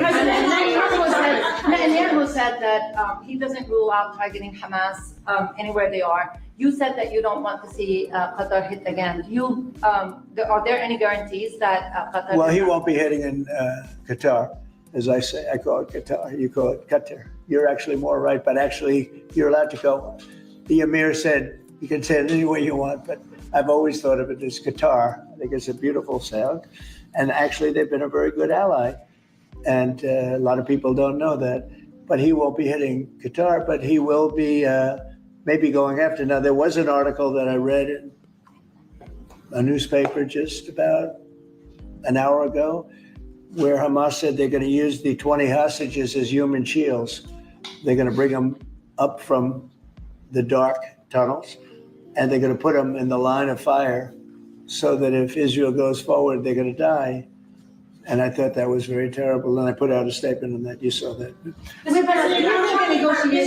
Charlie Kirk, in retrospect, given all of the moving ways that this White House has paid tribute to Charlie Kirk, right. Do you think it would have been fitting to lower the flags, to have staff when Melissa Boardman, the Minnesota House Speaker, was gunned down by an assassin as well? I'm not familiar. The Minnesota House Speaker, a Democrat, who was assassinated this summer. Well, if the governor had asked me to do that, I would have done that. But the governor of Minnesota didn't ask me. I didn't. She's talking about that lady she voted against giving Medicaid, i.e. welfare, to illegals. Remember, she was crying when she came out after the vote because she knew her life was in danger. And then the guy who worked for Tim Walz, he shot two other politicians before he came to her house and took out her and her husband and the dog. He sent that letter to Kash Patel detailing that Tim Walz gave him a hit list. And the funny thing about it is that the Democrats or the left is still trying to say that this guy was a Republican. He was a conservative. I'm like, no, he wasn't. I'm like, why are you lying? Because he was a white male, a straight white male? Like, he was 100% a Democrat on a mission. That's what she's talking about. I wouldn't have thought of that, but I would have if somebody had asked me. People make requests for the lowering of the flag, and oftentimes you have to say no because it would be a lot of lowering. The flag would never be up. Had the governor of Minnesota asked me to do that, I would have done that gladly. And given the killing of Melissa Boardman, the attack on Paul Pelosi, the attack on Gabby Giffords, the attack on the Pennsylvania governor's mansion, why make the case that violence is only on one side? It seems to be taking. I didn't say it's on one side, but I say the radical left causes tremendous violence, and they seem to do it in a bigger way. But the radical left really is caused a lot of problems for this country. I really think they hate our country. Okay, yeah, please. This may be really right. You see what she was trying to. You see the BS narrative she was trying to push. That whole both sides. And the funny thing about it is that whenever they say both sides, and you ask them, well, what have the conservatives done? What have they done? And the first thing they pull up is January 6th. Like, dude, we don't care about January 6th. Like, that was a little melee that really amounted to nothing. Please show me the buildings and cars that were burned down and vandalized during January 6th. They didn't even vandalize the offices in the Capitol building. What was the most vandalization that took place? The guy with the horn helmet put his feet up on Nancy Pelosi's desk. Some knickknacks were taken as souvenirs. After the Capitol Police decided to go ahead and let them in, and they started filing in, walking in an orderly fashion, they pretty much self-toured the place and then walked back out.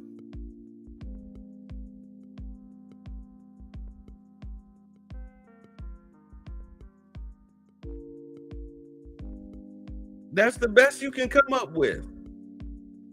January 6th, 2021? That's the best you can come up with? Something that happened 4 years ago? You don't have anything else? You don't have anything else? Nothing. You got to go back 4 years to, what about January 6th? What about January 6th? What about it? You got any more? Anything else? That's it.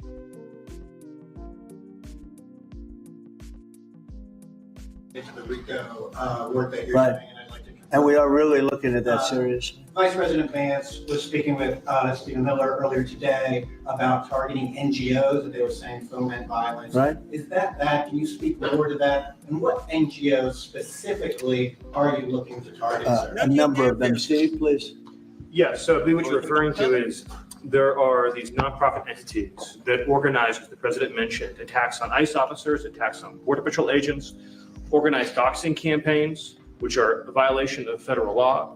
They break off cement and they bring into riots. They have organized drop points for weapons, organized drop points for gas masks, organized drop points for all the materials necessary to launch a riot. Of course, you saw that during the Black Lives Matter riots as well, too. So there's this whole network of organizations. And I think the key point the president's been making is somebody is paying for all of this. This is not happening for free. And so under the president's direction, the attorney general is going to find out who is paying for it, and they will now be criminally liable for paying for violence. And a new thing that I've been seeing a lot of lately, but never saw it before, is they're walking in with bricks and rocks and everything. And the FBI or the Border Patrol or ICE or the police are grabbing them and taking them away, and that's great. And then they whip out a hammer, and it's a beautiful hammer. Really, it's nice. This is not a hammer somebody happens up. These are serious hammers, beautiful, brand new hammers. And they start breaking up the concrete sidewalks and the granite curbs in many cases. Granite is hard to cut, it's very hard stone. And they're banging away and handing out pieces of stone. So instead of having it in bags, they're banging the sidewalk, knocking them. You have to see what some of these sidewalks look like when they finish, and especially the curbs, because the granite curbs are very, very expensive. And they're great, and very hard. They are almost indestructible, but not when it gets pounded on for 20 minutes by some pretty strong guy. And then they hand out big chunks of stone so that people can throw them at the police and people can drop them off bridges into car windows. No, we have a long way to go, and we're going to make it all good. We're going to make it really safe. This country is going to be safe. We've got This is why I say almost 3.5 years. Think of that, 3.5 years. It's a long time. It goes quickly. But at the end of that time, I hope one of the many things we can say is that we made our cities safe again. Thank you very much, everybody. Yeah, you throw a brick, we break your leg. But let's get on to this. Got about 20 minutes. We got to show you the Delulu. Jasmine Crockett or Maxine Waters or Chuck Schumer. This is the guy that said that you need to upload a photo ID for using social media. There should be law now, especially with these social media sites like Twitter and Instagram, AOC, Facebook. Bernie Sanders, all of these bastards. Matter of fact, I think with Facebook, you do need an ID. They don't just let you do it. Let's see here. Let's get to this. Trying to get to the part where Cornel West stormed off. Look, and just think, we were going to elect this fool. Actually ran for president. To think, Cornel West ran for president. Anyway, so wretched in the first place, if we don't undergo some kind of spiritual and moral cultivation, we end up falling back on greed and hatred and indifference. Hold on, what and day I was mean, the this? American empire at this 7 moment hours is one ago. in which the Today. lethal combination of the hatred and the greed and the indifference generates very much the exchange that we just saw. You see, this brother right here says, well, all leftists want to see me dead. When I'm a leftist, I don't want to see you dead. I'm a Christian. You call Trump's administration a neo-fascist movement, you lunatic. You people have gone out You're of your absolutely way. right. You have gone out of your way. Let me make the to case. do everything Let possible me to make the cultivate case. this. Let me There is make no the case. case. Will you You allow made me to your speak, case. brother? Come You just on, man. made your Come on. case. No. You haven't made the case. If you think I've made the case, then you're not interested in dialogue. You just said this brother different over than here Charlie. said You this. very, You very called him different than brother Charlie, man. neo-fascist. That's You're what you very called him, different than Charlie, though, man. Yes, absolutely. Yeah, and I can it's make the rhetoric case to for that, people too. like you that got that man killed, sir. No. There Yes. such a thing as neo-fascists. But Pierce, why you have a brother on who's not gonna allow nobody to speak, man? We just wasting time. If all you're interested in is making your money, and you bring this brother on it, and nobody can say a word, and we can't even mourn Brother Charlie passing. I had dialogues with Brother Charlie. This brother's gonna say, oh, this kumbaya and so forth. No. Charlie was made in the image of a loving and mighty God. I believe that. I say my prayers for Sister Erica and the kids, because this brother wants to trash my Christian sensibility. And look at him laughing now. It's a joke, man. Pierce, it's not worth it. The Is dialogue Charlie not Kirk worth it. part Not of the with this neo-fascist brother. movement? Not with this brother. Is he part of your This is- neo-fascist Not with movement? this brother. Yeah. When Run Charlie away. himself says that he is against Civil Rights Act, does that make him a proponent of Jim Crow? When he calls Martin Luther King Jr. an awful human There it being is. and a There scumbag? it is. I'm critical There of it that. is. I am critical of that. You're absolutely right, Brother Wilson. You're absolutely right. I've But if never all heard you're him going to say do that. is be arrogant, you're arrogant just like the so-called leftists you're talking about. But Pierce, you making your money, brother. Go on and make your money, man. It's not But about this is making- not worth it. Cornel, This brother it's not right about here making is money. part of the problem. This other brother who has a deep connection to Charlie, he's willing to at least listen. But this Talking about brother's this not guy willing right to here. listen. Cornel, can you It's a waste sit of down? time. I'm gone, man. I would I'm like you gone. to I'm remain gone. part of the No, debate. This is ridiculous. This is ridiculous. He's smoking his cigarettes with his arrogant self. Come on, man. We don't have enough dialogue at all. Surely you're not going to walk out in a debate about dialogue. Go on and make your money, man. Right. Can you imagine if Cornel West was actually president? Can you imagine him trying to sit down and talk to Putin? Or Xi Jinping? Like, can you imagine that? Or him just in a regular cabinet meeting and he behaving like a woman like that? He all in his effeminate feelings like that? Because he got called out for calling Trump a fascist? He said neo-fascist. So, core characteristics of neo-fascism: ultranationalism, intense loyalty to a nation often tied to ethnic or cultural purity. That's not what's going on. Cleaning up crime is not doing that. And getting illegals out of the country that's not what's going on. Trump does not hate these people because of their race or nationality. Get your criminal ass out of our country, flat out. Authoritarianism, preference for strong centralized control, often rejecting democratic norms. Well, what's a democratic norm right now? Trans rights, sterilizing children, trying to brainwash them into same-sex relationships, and promoting criminality while stealing taxpayer funds. Okay. Xenophobia and racism. Hostility towards immigrants, minorities, or perceived outsiders. Again, illegal immigration is the problem. Criminal when it comes to minorities, criminals are the problem. See how many black people in DC are making videos, social media videos, talking about, oh my God, it's so safe out here. It's 2:00 in the morning. Here I am walking the streets and I'm not worried about nothing. Or perceived outsiders. What outsiders outside of those who are breaking social norms? Which is life, liberty, and the pursuit of happiness. Anti-liberalism, opposition to liberal democracy, individual rights, and pluralism. Like what? Trying to force people to call men in dresses women? Forcing men into women's spaces simply because they're perverts? Nobody lost their individual rights, by the way. You still get abortions, still get a job. It's a meritocracy now.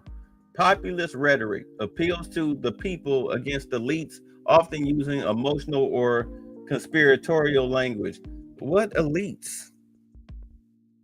We clearly see what the Democrats are up to. We don't want Trump to send the National Guard in to fight crime in Chicago. Okay. Who's the conspirators? Militarism or paramilitary aesthetics. Valorization of force, discipline, and uniformed identity. You mean like brown shirts? Anybody running around here wearing a brown shirt? I guess what? I guess the MAGA hat is supposed to be it. I mean, good Lord.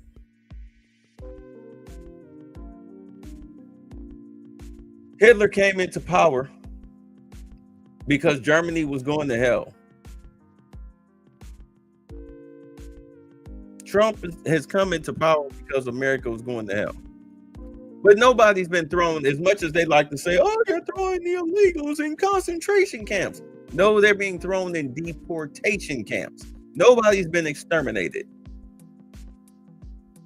There is no new gas chambers set up anywhere here in the United States. We're not even trying to keep the illegals. Anti-communism and anti-socialism, rejection of leftist ideologies, sometimes conflated with globalism or multiculturalism. I think we already see what's going on here.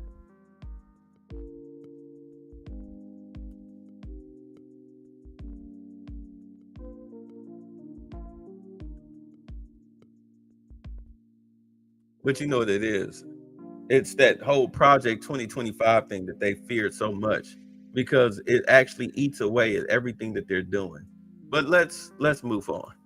Well, there's a kind of farcical to quit a debate where we're literally debating about the importance of free speech and being able to listen to each other's opinions, which seems to me completely insane. Anyway, we've lost Cornel West for now. Maybe we'll get him back. Well, Andrew Wilson referred to Destiny's insane tweets a little earlier, which were disavowed by Anna Kasperin. Well, Destiny joins us now. Destiny, you've been quite active on social media since Charlie Kirk's death. When Erica Kirk posted Charlie's coffin, you responded, she tagged him, brackets, crying face emojis. In response to Alina Haber's tweet ordering people to fly their flags at half-mast in memory of Charlie, you posted on X buying flags and poles just to fly them fully erect. And you then posted yesterday, ending every conservative debate call out I'd do in 2026 with "Don't dodge, bro. That's not what Charlie would have wanted." I mean, do you think that your response to the cold-blooded murder of Charlie Kirk has been appropriate? Yes. I think that the only way this country moves forward into a better world is when conservatives can finally realize that they need to turn the temperature down on their side. We are 10 years into whatever this Trump madness is, and there is not a single mainstream conservative that will call for a lowering of the temperature on their side. I think that liberals need to wake up and finally realize that if they're not willing to do it, it will never come down. If you wanted Charlie Kirk to be alive, Donald Trump shouldn't have been president for the second term. every time he's in office, this happens. People joked about when Biden came in, it was so boring, nothing was going on. 7 out of 10 of the largest protests in American history have happened under Donald Trump. All of the recent political violence that's happened in this country over the past 20 years, the majority of it, the overwhelming majority of it, everybody gets mad because they keep asking Grok about it, has been conservative. Who shot Charlie Kirk? A guy from Utah who was raised in a Christian family, who was a 22-year-old guy white described. Dude. He wasn't Destiny. trans. He No, didn't have Destiny. a trans girlfriend. He didn't have any trans Right. influences. He didn't have any trans bullets. Yeah, I'm sorry, you Well, guys were wrong on all of that. To be clear, the governor of Utah, Spencer Cox, has made it clear that their investigation has now established that he had been radicalized by a leftist ideology, which drove him to do this. That's just I'm sorry, excuse me, when? Yesterday, he said that. The No. governor When was he radicalized? In the 6 months that he did remote college? Not I don't the know when he 18 was years that radicalized, was- but I do because know, what you just said is not true. the very No, that's reasonable not true. sounding governor of Utah No. has made No, it it's clear not true. that the No, he event. hasn't made it You may clear. not want He to said this hear is an this. ongoing investigation. You may not want to You don't hear wanna it, hear it, Destiny. Piers. But the reality is, the investigators, according to the governor of Utah, have established that he was radicalized to a leftist ideology that drove him to murder Charlie Kirk. Now, let me Yeah, just that's ask just you. not true. Let me just There's ask. I mean, of course, you know, Destiny.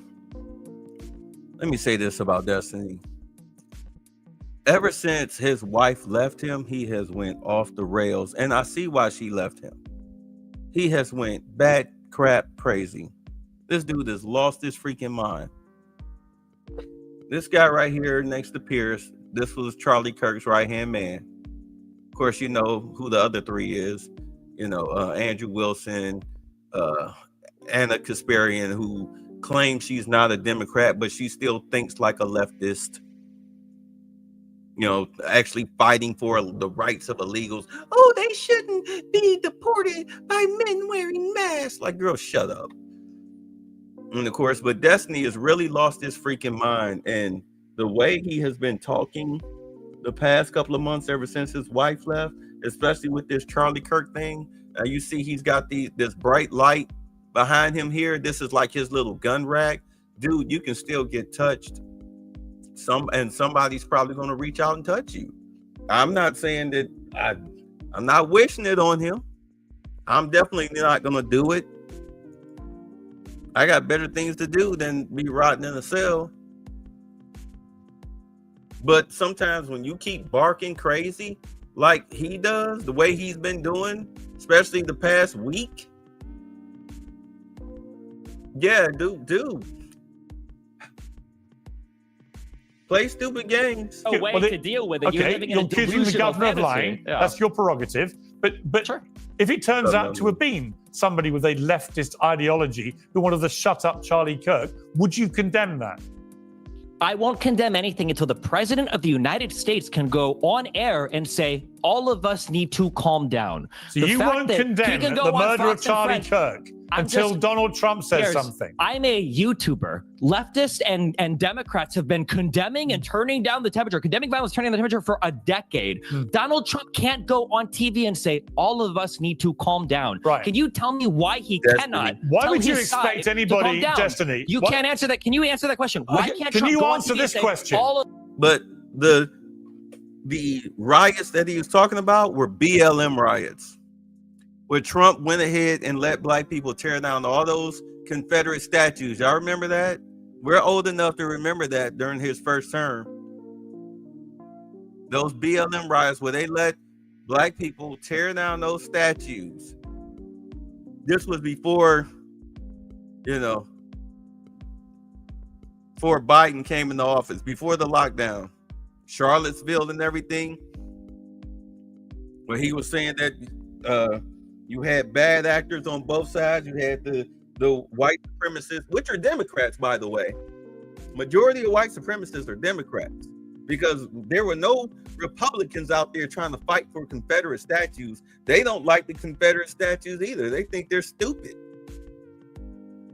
So who was out there trying to protect Confederate statues?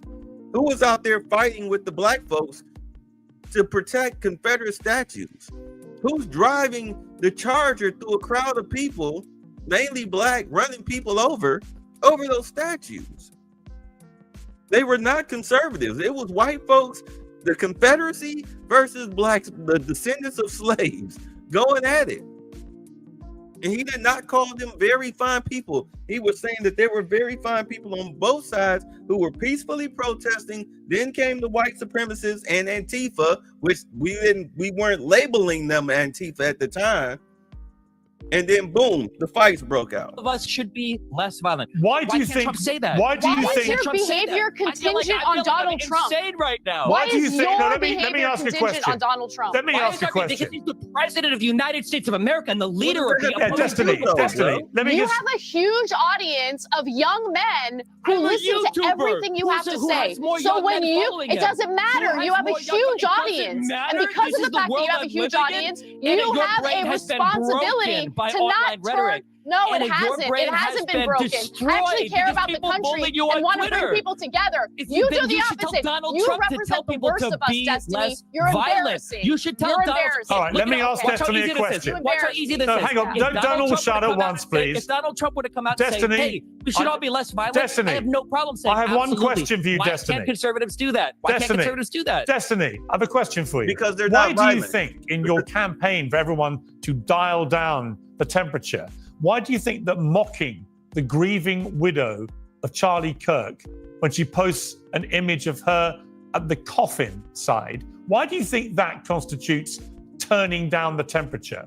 You can't turn down the temperature on your own. The president of the United You States is inflame the not temperature. able You're to- mocking No, his it's already widow. inflamed. You're What are you mocking his talking widow. about? We've had multiple political assassinations over the past year. What do you mean Yeah. it's turning up the I'm temperature? Why did you To mock fight his someone widow? online? Because Why did she's you being mock his wielded widow? as because she's being used as a political weapon right now Wow. for conservatives to continue. What do you mean? Wow, she's literally doing. Her husband just got recruitment ads murdered. on email. Yeah, and she's using it to drive up recruitment for And a you political can't even movement. condemn the murder. You won't The condemn president it. can't even tell his side You're to so turn the temperature deranged down. about Trump You are, that you are cannot condemn the unhinged. murder It is such a because you're joke, waiting and for you guys Donald sit here Trump and to say make money something. off of it. It's All right, let me bring crazy in to let me me bring that in Jack Republicans can't let me do bring it. in let me bring in What a Jack joke of the Posobiec. world. I gotta And there say, will be there's still no answer to that question, Piers. You can't say Which question? Why can't Donald Trump simply go on TV and say we all need to turn it down? Fine. Like Biden could, like Obama could, Fine. like the Clintons could, like Kamala could. Why Fine. not?